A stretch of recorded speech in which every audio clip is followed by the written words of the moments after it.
The phone lit up her face in the dark, and I watched from the hallway as she smiled at it. The same soft smile she hadn't given me in months. We were in our apartment in Chicago. Kids asleep. TV still murmuring. And there she was, thumb moving slowly, carefully, like every word mattered. Then she typed something, paused, and hit send. A second later, the screen flashed again. Goodnight, Red Heart. But it wasn't for me. That's when it hit me. She turned, saw me standing there, and didn't even flinch. Just my sister, she said, locking the phone. Something wasn't right. And the worst part? 10 minutes later, I heard her telling our kids in the next room. Daddy's just imagining things again. So I stood there, in my own home, listening to my wife rewrite reality. And I didn't say a word. Not yet. If you genuinely enjoy our stories, please subscribe to the channel, tell us where you're from, and what time it is right now. It's always fascinating to know how far our story flows.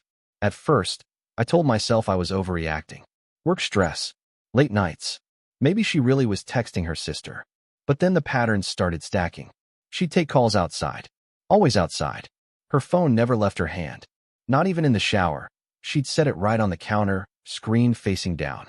And every night, around the same time, that same soft glow in her face. That same smile. Not for me. Not anymore. I tried talking to her once. Hey, are we okay? I asked. She barely looked up from her laptop. Of course. Why wouldn't we be? You feel distant. She sighed. Loud. Annoyed. You're overthinking again. The kids noticed that, you know. There it was. That word. Again. Like I was the problem. Like this was a pattern. Like she'd already built the narrative. And the next morning, I heard her in the kitchen telling our daughter, Daddy just gets confused sometimes. But it's okay. Confused. I felt something crack inside me. But I stayed quiet. Because now I needed to know the truth. Not guesses. Not feelings. Proof. I chose the simplest method. Her phone.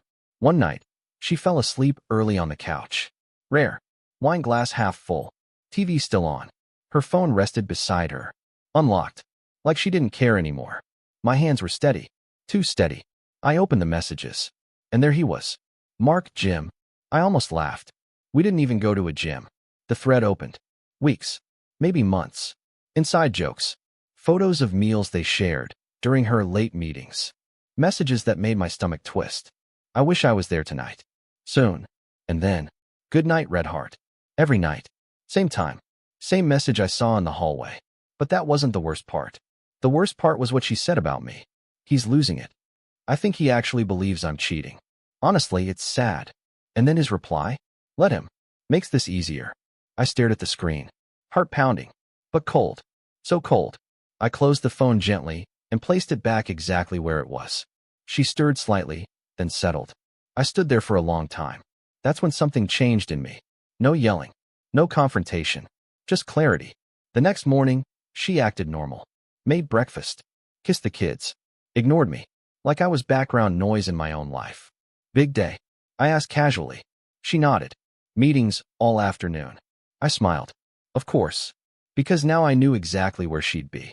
And who she'd be with. I took the day off work. Didn't tell her. Didn't tell anyone. I followed her. Downtown Chicago. West Loop. She parked near a boutique hotel. Walked in like she belonged there. No hesitation. No guilt. I waited 10 minutes. Then I walked in too. The lobby smelled like money and lies. I went to the front desk. Hey, I said calm. My wife's here. I think she forgot something. The receptionist hesitated. I slid my business card across. And $100 bill under it. She glanced down, then back up. Room 614. I nodded.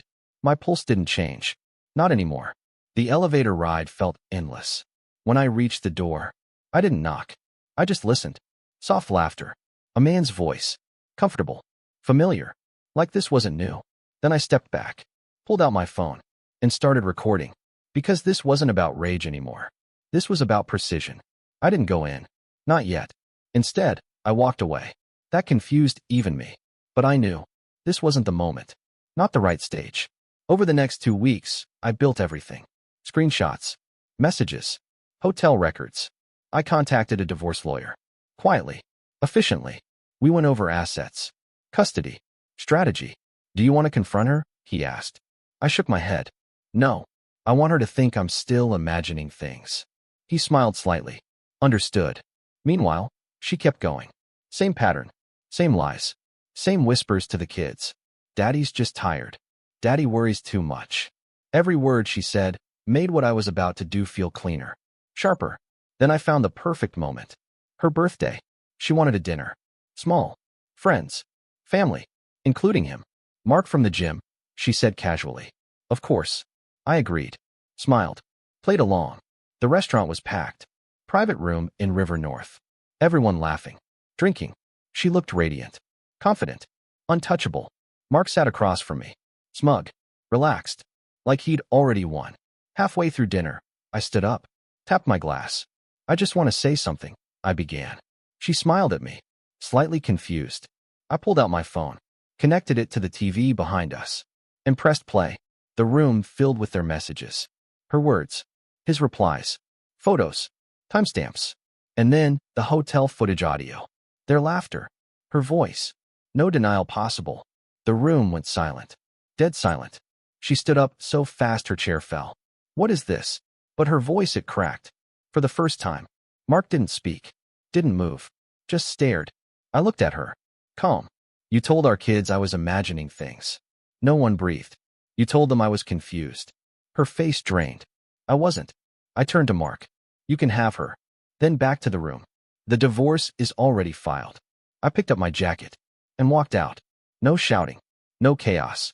Just silence following me. The aftermath was quick. Brutal. Legal.